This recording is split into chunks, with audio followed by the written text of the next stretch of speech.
So, kamusta po mga ka-Streetwise? Ako po si Takero Miyamoto at welcome po sa aking munting channel. So, mga kababayan, ano, yung anak ng Diyos, sigurado po na matatalo po sa eleksyon. At ang nakakatawa po dito, nag-motorcade po sila nilangaw. Paano ba naman nila langawin? Oh, karton. Karton po yung nakalagay sa motorcade. Tingnan nyo to, no? Well, nangyari po yan dito po sa, sa Leyte. Oh, Leyte ba to? North Central. O, Leyte nga, Southern Leyte nga ito, no? Sabi dito, narito na at handa na para sa motorcade ang float ni senatorial candidate Pastor Kibuloy bago ang Grand Rally sa Sugod, Southern Leyte kasama ang Team Duterte Senatoriables. So, ito siya nilangaw siya mga kababayan. At nakakatawa dito mga ka-Streetwise, no?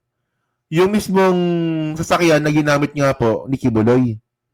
So, ito nga po, no? Nagmo-motorcade sila, walang katao-tao. Yeah. Kasi mga kababayan, alam nyo, ito eh. Minsan po kasi, sumasabit kasi sa feed ko yung SMNI.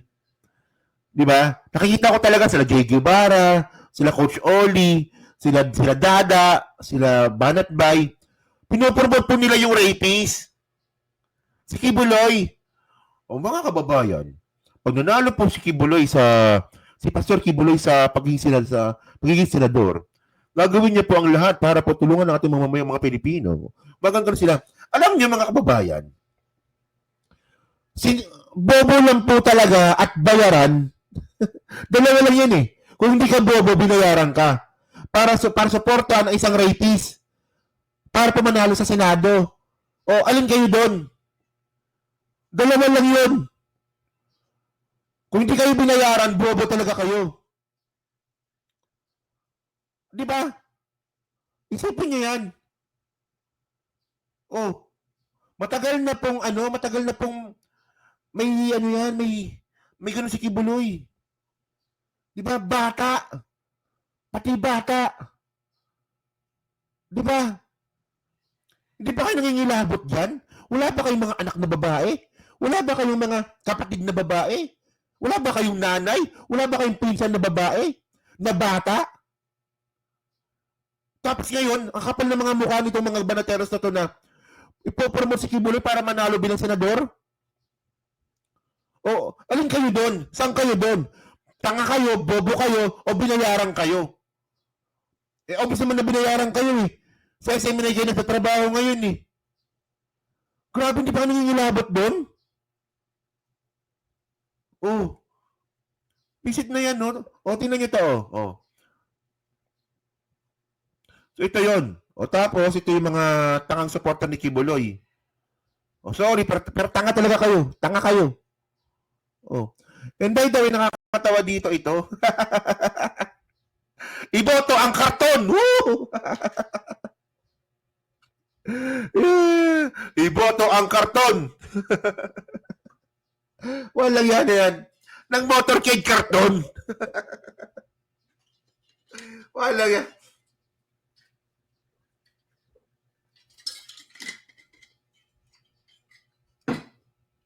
Tingnan nyo, kinarama kayo ngayon. O kinarama kayo ngayon. Dati, kasi naalala ko to kay Leila de Lima dati eh. Ah, di ba? Dati tinatawanan nyo dati, nung si Leila de Lima, pinakalala ni Leni Robredo, di ba? Tapos hindi nila karton. O ngayon, bumalik sa inyo. Nalala nyo to? Tira nyo to ah. Nalala nyo to? Ano ba yun? Ito. Ay, wala akong copy. Wala pala akong copy. Teka. Picture lang pala. Meron pala ako picture. Ito pala yun. Yon, ito. Karton din. Di ba, tawa ng tawa mga DDS dito. Ayun naman pala, mangyayari din pala sa inyo. Yung dalawang idol ninyo nakakulong. O, si Kibuloy at si Duterte. O, di ba? And by the way, mga kababayan, ito po yung ito po yung nangyari dito, no? Binigyan po, sinampahan po ng kaso, ng gawa-gawang kaso si Leila de Lima, tapos napatunayan po na hindi pala totoo yung, yung mga binibintang sa kanya. At yung nag-file ng kaso sa kanya dito, mga babayan, si Aguirre. Ang tanong natin dito sa Quadcom, bakit hindi niyo po iniimbitahan si Vitaliano Aguirre, si Wigman? Di ba, ang dami na pong expose na lumabas po sa Quadcom. So, nakailang ano na ba yung Quadcom? 14? Nakailang hearing na ba yung Quadcom? 14 o 13? Dami na, di ba? Pero para sa akin, no, well, siguro malamang busy pa sa kampanya. Pero sana pagdating nga po ng 28th Congress, sana may imbitahan naman po si Vitaliano Aguirre. Kasi siya po talaga ang nag-file po ng kaso dun po sa mga kalaban ni Digong at napatunayan naman po na hindi naman pala totoo yung kaso. Di ba? So, by the way, ito yan, no? So, ito na nga yun. And ang nakakatawa dito mga kababayan, ito na yung itsura ni Kibuloy ngayon. Oh. Na ano siya, pinayagan siya ng korte na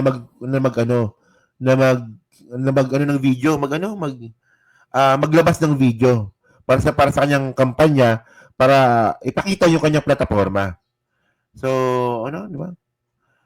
Ito ang itsura ng RAPIST. Ala, kapal ng mukha. Walang yan na yan, no? Oh. Tignan nyo, ha? Oh. So, ano ba sabi ni Kibuloy dito? Tignan nyo, sabi ni Kibuloy dito. Yan.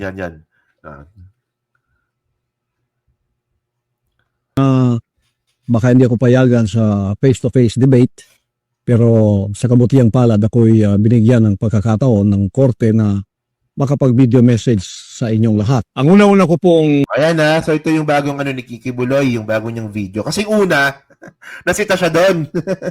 walang ng korte, walang paintulot ng korte, gumawa ng video. Pero ito, at least malamang dito, may may paintulot na to may paintulot na to ng korte. O, di ba? Advokasya, ako'y magtatrabaho po. Pupunta ako sa politika, hindi ko hanap ang pera. Hindi ko hanap ang katanyagan. Nasa akin na po lahat yun. Yabang hindi talaga ditong hayop na to no? Yabang talaga. Alam niyo yung mga babayan, yung sinasabi ni Kibuloy na hindi niya hanap ang pera. Alam niyo yung mga anong sabi sa Biblia? Ang mga bula ang propeta, walang kabusugan sa kayamanan yan. Si Kibuloy ba bula ang propeta o totoong propeta? si Kibuloy ba ay isang matino na pastor o tarantadong pastor? Oh, di ba? Sabi po sa Biblia mga babayan, ang mga bulaang propeta na katulad nga ni Kibuloy, walang kabusugan sa pera po yan. Ngayon, kaya sinasabi ni Kibuloy na tatakbo siya bilang senador, hindi niya raw kailangan ng pera. So, ibig sabihin pala, may pera pala sa Senado. O, di ba? Ewan ko dito. Iniwala ba kayo doon? Oh. Kailangan yun. Ako ay magtatrabaho lang at tutulong para mabigyang solusyon ang ating mga kinakaharap na problema. So, problema mo nga, di mo maayos eh. Ay, sige mo na problema mo. Walang yaka talaga. So, yung aking pong paggobyerno ay ang tinatawag na laban sa korupsyon. Yung governance and anti-corruption. Gagawin ko ang isang pagtatatag. Wala, generic masyado, men. Ng isang truth commission. Binubuo ito ng mga ordinaryong mamamayan upang imbestigahan ang mga kaso ng korupsyon sa loob ng ahensya ng gobyerno. Alam niyo mga kababayan, ito Truth Commission. Meron na tayong COA. Yung COA mga kababayan, parte po ng konstitusyon yon. So para sa yung Truth Commission, may COA na nga. Alam niyo, bobo talaga to no? Ito yung sinasabi ko Kung gusto natin talaga ng accountability, dapat po, pinapalakas po yung COA. Ang problema po kasi sa COA, mga kababayan, unang-una, walang kapangyarihan ang COA para mag-file ng kaso. Wala talaga. Pangalawa, yung COA po kasi, hindi po sila anonymous. Alam po ng mga politician natin, alam po ng mga politiko po na yan, kung sino po yung mga nag-audit sa kanila. Konti lang po yung tauhan ng COA. Kaya kunwari kung ako gagawa ko ng batas, ang gagawin ko dapat dito, yung COA gawing anonymous. Hindi yan seryoso. Gawing anonymous yung COA. Di ba? Kung sino yung mga nag-audit na yan, gawing anonymous.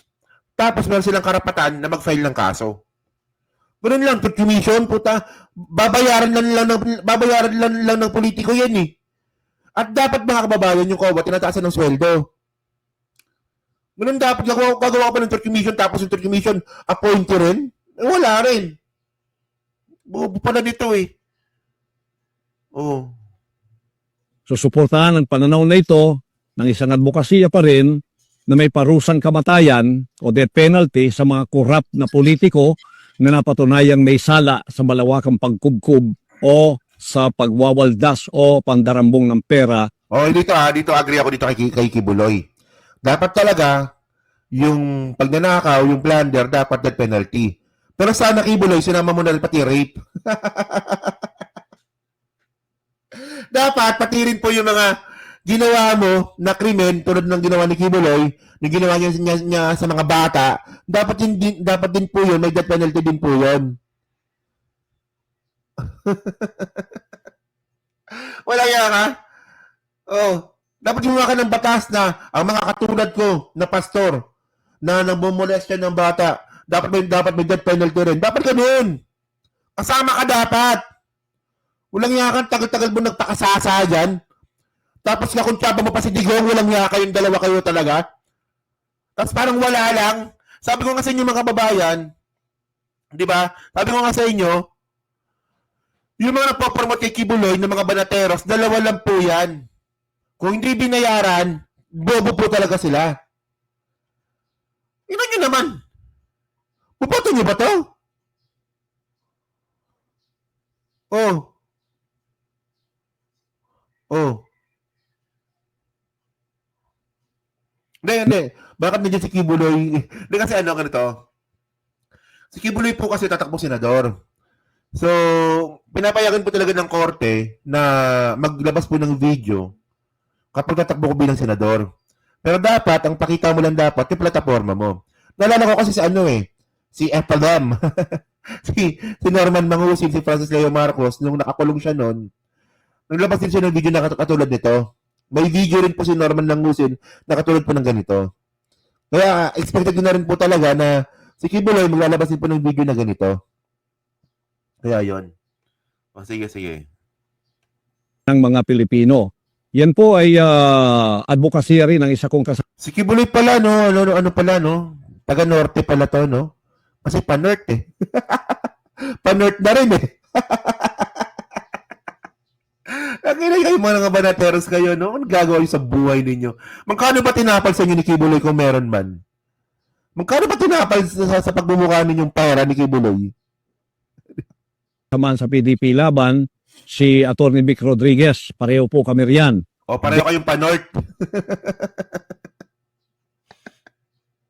Kasi mga pa-north ng walang yan. Death penalty at ibinaban niya ang ceiling ng plunder from 50 million naging 1 million na lang po. Kung ako matutupad, kahit po 1,000 lang, kailangan may death penalty na sapagkat ang maliit na pagnanakaw at ang malaking pagnanakaw, pareho lang yan sa harap ng Diyos at sa harap ng batas ng tao. Pangalawa po, yung sa kalusugan. We need a healthy Philippines. Puro kailangan malusog ang mga tao. Matanda man o bata. Walang benta to, men. Walang benta to. Hindi na kasi na-content ko lang ito, no? Kasi ang gusto kong sabihin lang dito, napaka-generic ng mga ni Kibuloy. Napaka-generic niya. Walang dating, di ba? Hindi katulad ni Abalos, no? Si Abalos, kapag nagsalita si Abalos, di ba, alam niya kung ano sinasabi niya. Di ba? Nung sinabi ni Abalos na yung presyo ng bigas, pabababain natin. Madaling mangako na pababain yung presyo ng bigas. Pero po yung plataforma ni Abalos, natatanggalan ng tax, na nabibigyan ng karon ng kapangyarihan ng NFA, di ba? Amyanda ng recertification law. Ayun po. Di ba ganun dapat tayo mga Pilipino kapag mamimili po tayo ng kandidato. Pag nangako, ang tanong dito, paano mo gagawin? Ganun dapat. O, di ba? Oh. Well, by the way, nadaanan ko lang itong si Kibuloy kasi Ang gusto ko lang po talaga sabihin dito, nagtataka lang po talaga ako. Na tuwing napapadaan po talaga ako sa SMNI, pinopromote pa rin po talaga ito nila Coach Oli, di ba, nila Banat Bay, na obvious po talaga na binayaran sila. Kung hindi sila binayaran, bobo lang po talaga sila. Oh. O yan tama, di ba? Ang tanong, paano execute ang proseso? Ganun dapat. Ang daling mga ako eh. O di ba? Sino pa yung isa? Naalala niyo si Doc Mata? Di ba, senatorial din ng PDP laban yan? Oh, hindi naman talaga kasama dapat sa PDP laban yan eh. Di ba, ang una lang talagang pinromote ng PDP laban nun Siyam. Si Doc Mata lang po nagsimiksik lang po talaga yan. Naalala ko din si Doc Mata nung nakaraan, 2020 yun. Nung nagpo-promote po siya ng peking gamot ng COVID. Doktor ka, pero nagpo-promote ka ng peking gamot ng COVID. Ano yung peking gamot na yun? Yung Fabunan. Fabunan antiviral injection. Fabunan antiviral injection. Alam nyo, no? Sinabi na po ng FDA nun, nung panahon nga po ni Digong yun, ha?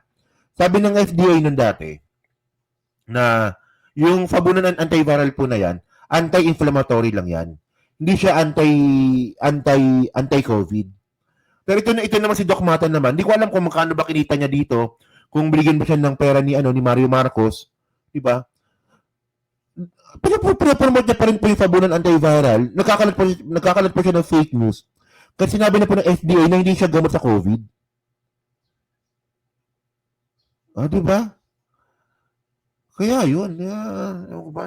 And by the way, itong si Kibuloy po talaga, bula ang propeta po talaga ito. Balik tayo kay Kibuloy. Bula ang propeta po talaga ito. Kayo ba boboto ba sa bula ang propeta? Tulad ng sinabi ko kanina, base po sa Bible, ang bula ang propeta po, walang kabusugan sa pera yan. O, di ba? Kaya yun. O. So, yan, no? So, kayo po, no? So, pa-comment lang po sa baba kung ano po masabi nyo nga po dito. Sa nilangaw po na motorcade nga po ni Kibuloy kaya ni Duterte na paras nakakulong at ang ginamit nila karton. Ano bakit mo ako tinatanong na iboto? Oy, hindi ah. Huwag yung iboto si Kibuloy. Huwag yung boboto yun. Bobo lang po boboto talaga doon. Bobo lang po talaga boboto doon. Bula ang propeta po yan, no? Ang tanong ko, bula ang propeta ba yun? And actually, no, ito, no? Kung ano lang, no, kung pa-weird yan, kung pag-uusapan lang natin yung mga weird na religion, pinaka-weird po kay Kibuloy. Oo. Isipin niyo, papanganak siya. Turo to sa kayo, JC, ha? Ipapanganak siya, mga kababayan. Di ba? Nung palabas yung mukha niya, yung ulo niya sa puwerta ng nanay niya, bilang dumaan po yung Diyos. Dumaan yung Diyos doon sa kwarto ng nanay niya, nakasakay daw po sa ulap. Tapos yung umaga yung gabi naging umaga. Doon pa lang bullshit na eh. Di ba? Sa inyo. Kaya na. So, pa-comment lang po sa baba. Binabasa ko itong lahat yan. At syempre, yan pa sa Team Replay. Pa-like, pa-subscribe. Hindi ka na makalabisan. Pa-share na rin po na video po na to. And then, mga babae, pag-usapan ngayon natin itong si Sara Duterte. No?